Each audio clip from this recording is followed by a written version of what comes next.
Well, we're almost to Halloween, and you know what that means. Things are getting scarier and spookier, darker and colder. And one of the things that we are looking at consistently throughout this entire month at the It's a Mimic podcast is the concept of Cthulhu and the Great Old Ones and the cosmic horror.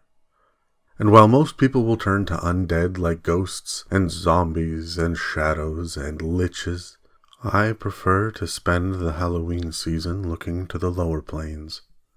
I want to dig into devils and demons and Yugoloths and all of the temptation and corruption done below.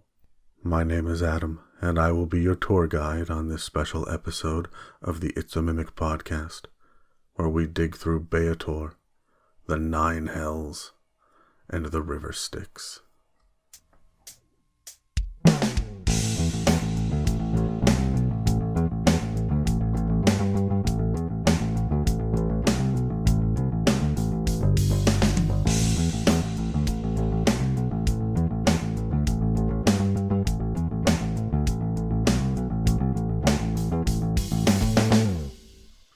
But before we get started, we have a special announcement. Let's head over to the regular podcast and see what's happening over there for just a moment. Do you guys know we have a very special birthday that is hitting tomorrow, October 19th? Yes? No. October 19th is Gary No. One of the it's guys. like in June. One of the guys. That's plural. All right, no. We have one of the people that's actually been fairly involved in our podcast right from day freaking one. We've given him a couple of shout-outs in the past already. Oh, it's in Dave's birthday? Duffit! No, it's in Duffit! Oh my god! Fuck, this is why I do specials without you guys. Christ. No, it's Megan's birthday. Listen, Jeff, the zombie knight, is turning, I don't know, old this weekend. And I think that it's Sam reached out to us and said, hey, can you guys do a special shout-out to Jeff and give him a happy birthday? Apparently he's moving as well. Jeff soon. requested this? I don't think Jeff No. Jeff didn't request this. His party did. One of the members of the Traveling Assholes? No, the Band of Traveling Assholes. The Band of Traveling Assholes. That is what their D&D group is called. Which is fantastic. So, happy birthday, Jeff. Happy birthday from the It's a Mimic crew, as well as John, Amanda, Matt, Sarah, Fran, and Sam. It's all of their birthdays? No, it's from them. Have you never had a birthday before? Happy birthday, Jeff. I'm awkward with birthdays. Terry's been 29 for 5 years, so he's just forgotten. I have. Can we... Okay, that actually suggests that I'm older than I am, because I'm actually only 31. So I didn't start counting that at 26. Is that yeah, right? but we don't know. People could be listening to this years in the future. Maybe you are...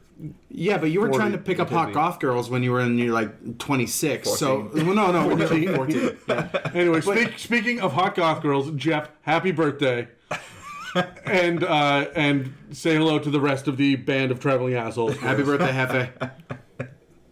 The best fucking name ever. The Band of Traveling Assholes.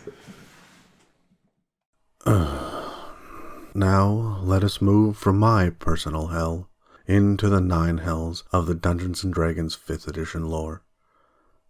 But first, we must visit the River Styx. The River Styx is infamous in Dungeons & Dragons.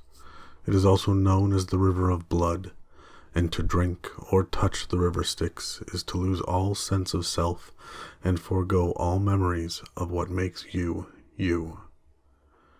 There are ferries and boats that travel the waters, often driven by wretched, fiendish boatmen, more often than not Morenoloths, who will take passengers for a fee.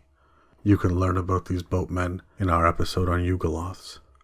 Evil souls that enter the afterlife must pass through the River Styx and become warped and twisted by the foul waters. Those that are lawful evil become lemures and are spat out upon the shores of the Nine Hells, while every other soul becomes a manus and is spit out along the other lower planes. The River Styx starts in Pandesmos, the top layer of Pandemonium, where the mind-altering and memory-wiping effects are rumored to be weaker. The water itself is relatively shallow and can be touched for brief moments of time. The Styx is also a major feature in the first layer of the abyss, known as the Plane of Infinite Portals. It splits and enters many of the deeper layers, and some layers spew foul water to join it. It feeds a moat around Orcus's palace on the level of Thanatos, and in the lair of Durio, many legions of demons wait to board ships and head off to fight in the blood war. In Carcery, or Tartarus, depending on your edition, the Styx is notably present in the first layer, known as Orthrus. Orthrus is a gigantic swamp full of bogs and quicksand, and the Styx swirls its waters throughout. These swamps are infected with the River Styx, and this is actually where the Titans live and rule over a mountain that rises from the swamp. Hades is one of the main battlefronts of the Blood War. It is the neutral evil plane, and in its first layer, Oinos, it is where the Styx is most prominent. Many soldiers are lost in the Styx on this level as the blood war rages on both banks. Of the 4 layers of Gehenna, Kalas is by far the most dangerous to traverse on the Styx due to the 45-degree angle of the landscape and all of the monstrous waterfalls and perilous rapids in the area. Even Morenoloths will avoid this part of the River Styx if they can. In Avernus, the first layer of the 9 Hells, rivers of blood join the River Styx from the front lines of the Blood War. The Styx breaks off in countless smaller streams to wash the waters through all of the rest of the 9 Hells, but the main portion of the river flows through the 5th level, called Stygia, where it is the only flowing water in the great frozen sea. Fiendish sharks and Sahuagin attack throughout this area. Legends tell of a small branch of the River Styx that branches off to Nessus, the 9th layer, and forms the Forgotten Lake, but most do not believe such crazy tales. And in Acheron, the Styx defies physics, flowing from one cube to another, often drowning entire cities in its terrible magic. The Styx comes to an end in the last layer of Acheron, called Ocanthus. Some say the memories that have been stolen are trapped in the ice of this layer, while others say that the lost memories lay forgotten in the silt at the bottom of the river. I spoke of Avernus, which is the first layer of the 9 Hells of Baator, and it is prone to attacks from the demon hordes of the abyss. Armies of devils march across the infinite plains of Avernus and battle the demon incursions from the River Styx. It is a hellish wasteland, scorched by war and mostly devoid of life. Rocks and minerals jut from the landscape, often taking the shapes of faces that watch anyone traveling, and spending any amount of time in the open is truly dangerous. You see, the sky is full of huge balls of fire that occasionally come crashing down, detonating and destroying anything they touch. Fast movement and strong shelter are the only methods of survival here. Most of the inhabitants are imps and spined devils, although araignées are plentiful on this level as well. Other common sights on this layer are lemures, obviously, as well as nuperibos. Chromatic dragons, abishai, and even kobolds have been seen frequently in Avernus. The current ruler is the impulsive and hot-headed archdevil Zariel. She is a fallen angel and has supplanted the pit fiend named Bel as Asmodeus's advisor on this layer of Baator. Bel now acts as her lieutenant, but is calm and patient enough to let her mistakes cause missteps, and someday he plans to capitalize on one of her errors. He waits, plotting in his fortress within the Bronze Citadel, a massive fortified city that boasts a horde of hundreds of thousands of diabolical troops. Another noteworthy landmark of Avernus is the Pillar of Skulls. This is a massive pile of trophies from the Blood War. It is comprised entirely of fleshless skulls and reaches almost a mile in height. Tiamat lives in a mountain on Avernus, which can be entered via a massive cave in the Pillar of Skulls, and it is here where she has her spawning pits and plots her schemes against Bahamut. Nearby, a tall metal spire pierces Avernus from below, and acts as a stairwell that lets creatures pass from one layer of the Nine Hells to the next by foot. You see, beneath Avernus is the second level of the Nine Hells, Dis, spelled D-I-S. It is the biblical Greek word for twice, which makes poetic sense, as it is the second layer of Baator. Also infinite in scope and size, Dis boasts a city that spans nearly the entire level and sits in a deep valley surrounded by harsh and brutal mountains. Although it is nigh infinite, the city feels cramped and tight to the point of being nearly oppressive. The entire city is made of glowing hot iron, and even the cobblestone streets burn flesh. The city sits in near constant darkness, as the material of the buildings produces perpetual smoke that hangs in the air. While it is possible to leave the city, very few know what lays beyond its borders. And those who enter from the mountains speak of a road made of skulls, and how the harsh natural landscape became the tight walls of the buildings without anyone's notice. The marketplaces within the city are plenty, and they attract all manner of merchants from across the plains. Rising above the haze of constant smoke is the Iron Tower, where the ruler of Dis, Dispater, watches over the entire realm.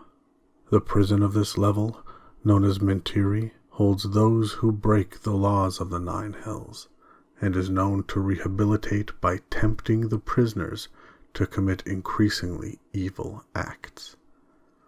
In harsh contrast to this is the Garden of Delights, which appears to offer everything one could want to sate their gluttony and lust. Bearded devils, araignées, imps, and spine devils are packed tightly together in Dis, along with Abishai, Lemures, and Niparibos, although all manner of planar beings can be found here. The extensive dungeons below the city are full of the screams of souls that are damned, and mortals who have befallen the ill will of the city's evil inhabitants. All the while, Dispater sits in his iron tower, plotting and scheming in his libraries, desperate for knowledge and information of all kinds. His plan is to know every secret that possibly exists in all of the cosmos, while beneath him in the city, the populace produces armor and weapons for all of the devils in the blood war. And yet still I would rather walk the streets of Dis than traverse the foul swamps, harsh winds, and acid rains of Minauros, the third layer of the Nine Hells. The merchants and markets of Minauros are ruled by the greedy Mammon, who uses the bare minimum of resources to keep the realm hospitable, and the capital city, known as the City of Minauros, is also known as the Sinking City, because of the swamps that are constantly threatening to overtake it. Only the efforts of Mammon's slaves keep the city from being lost, and razor-sharp hail often peppers the realm, degrading the ancient stone structures even further. Even the luminescent mists do not give any sense of hope or joy to this layer of Baator. While some areas are frigid and frozen, others boil and steam from intense heat, and volcanic activity and mud geysers are common in most parts. Another city of note in Minauros is the city of Jangling Hyter, which is suspended by chains from the bottom of Dis, and this is where chain devils prefer to reside, torturing and destroying their victims. Bearded devils, chain devils, imps, and spined devils are the most common inhabitants of Minauros, although barbed devils are often seen, and, like the other layers we visited so far, lemures and nuparibos are scattered across the land. The next level, Phlegethos, is a fiery hellscape of volcanic destruction. Eruptions and fiery geysers can be seen across this infinite land, and a molten sea of lava takes up most of its geography. The flames themselves seem nearly sentient, and often reach out for anyone foolish enough to get too close. Devils, even those who are not immune to fire, seem to be ignored by these scheming flames.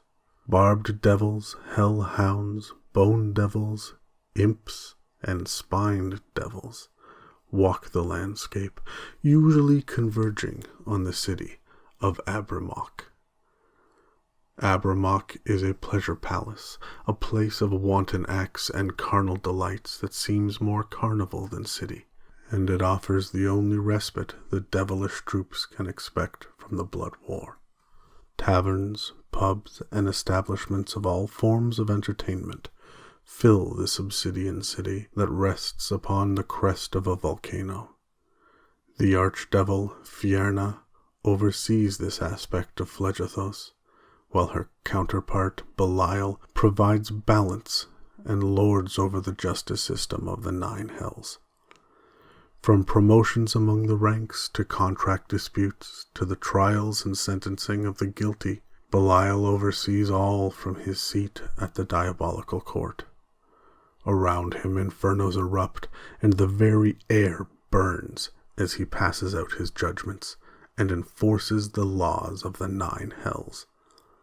Any devil that is found guilty of breaking Baator's laws are sent to the Pit of Flame, which is a boiling lake situated in the middle of the Lair that serves as an area of torture.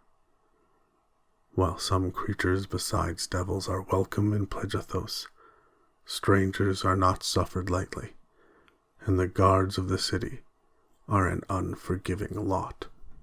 Also unforgiving is the fifth layer of the Nine Hells, Stygia. It is unique among the levels of Baator because it is the only realm that has not been bent and broken to the will of the archdevils in their war against the infinite demon hordes.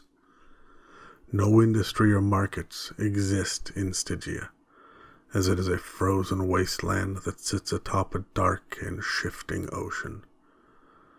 In some areas, salt water flows freely, and gigantic icebergs float about like silent ships.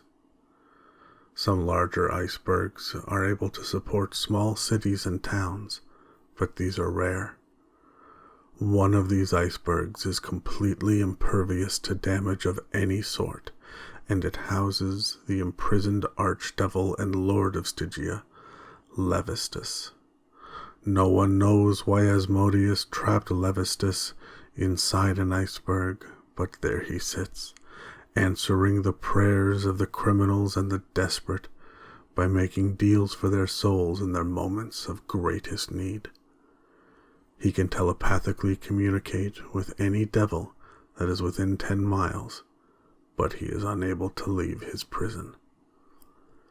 The capital city of Tantalon is built upon a large ice floe and is ruled over by an unknown pit fiend, which is notable because very few pit fiends exist in Stygia.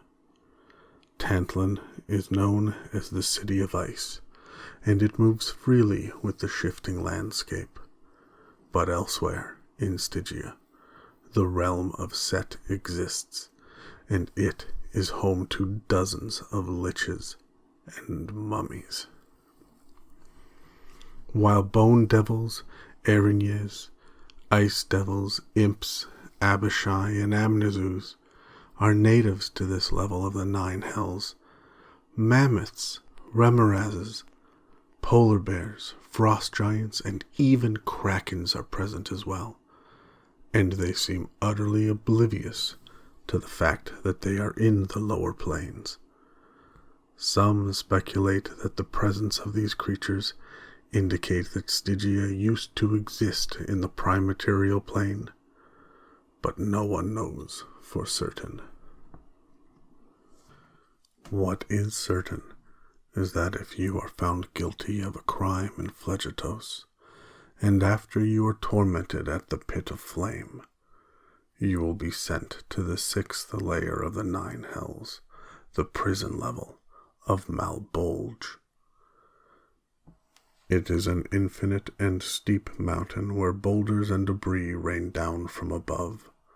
Some cities are built with barriers to protect them, and structures to guide avalanches around and away from the populations.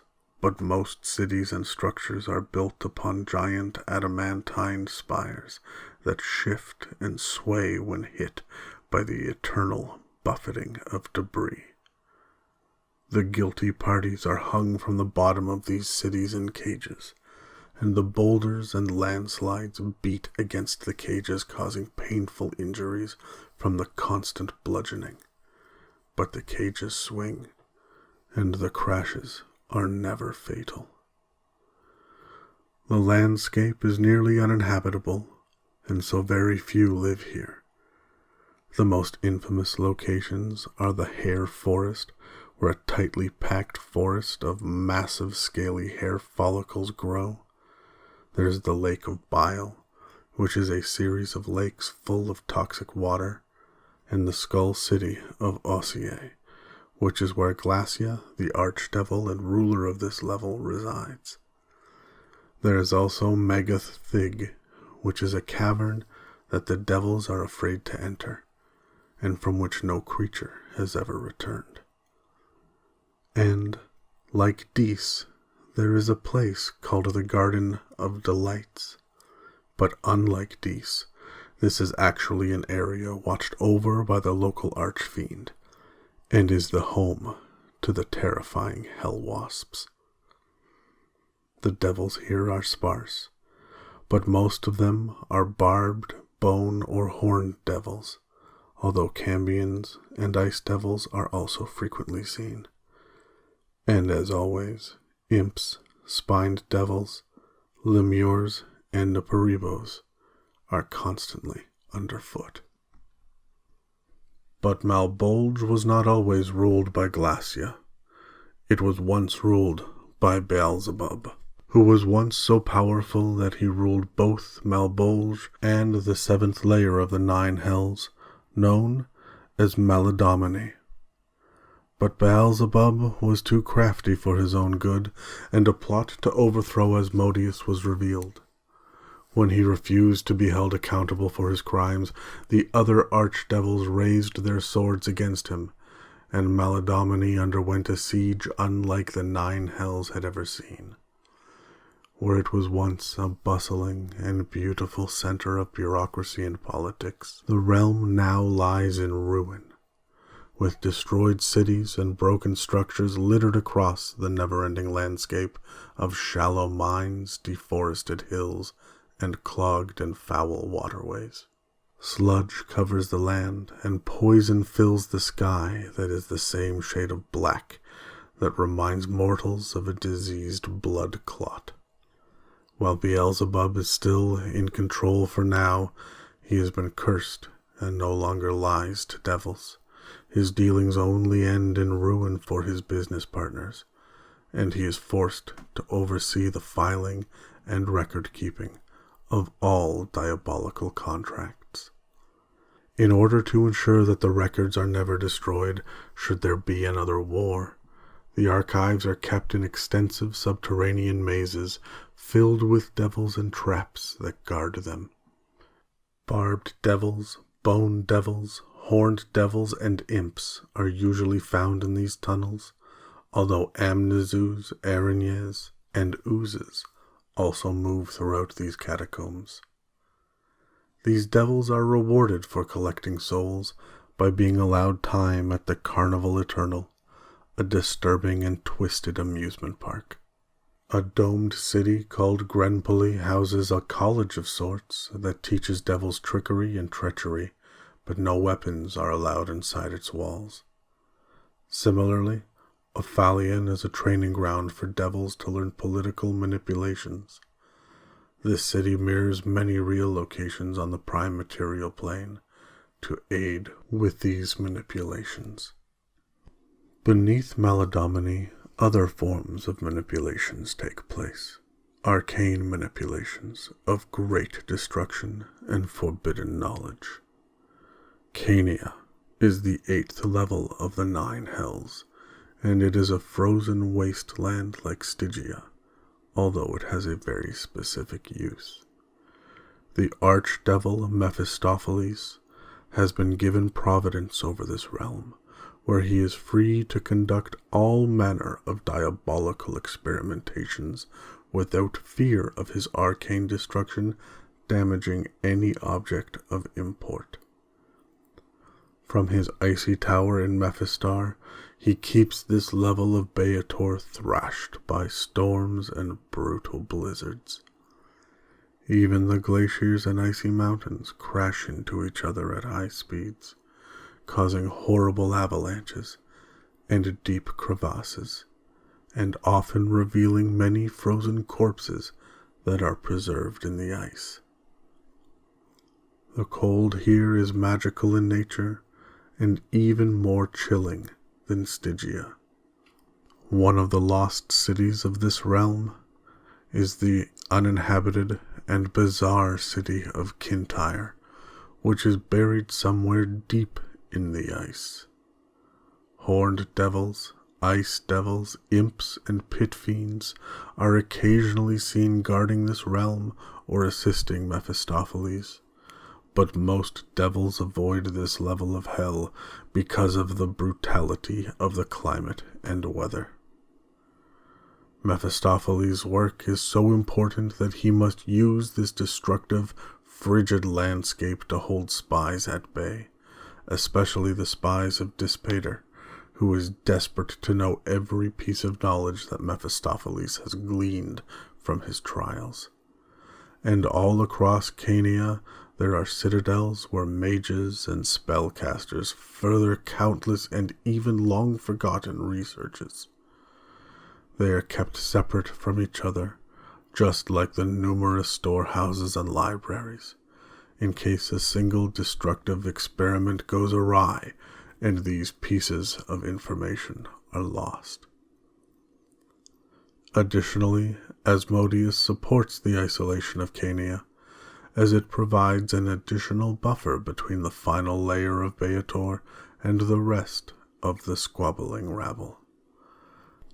As a matter of fact, the primary way to enter Nessus, the 9th layer, is by descending down a massive shaft hundreds of feet in diameter.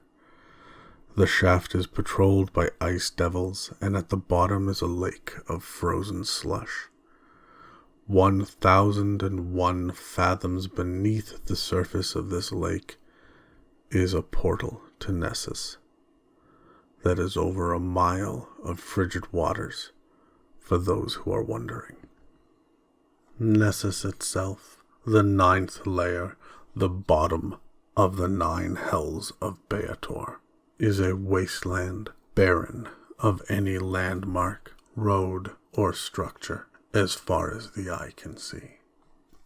Asmodeus keeps Nessus like this to maintain privacy and defense, and it is said that only his greatest generals know how to cross the landscape to find Malbolge, the city Asmodeus calls home. Malbolge is the largest city in all of the Outer Plains, and houses Asmodeus's citadel of Fortress Nessus. It is located at the bottom of the deepest pit in Nessus, and directly below the portal from Cania.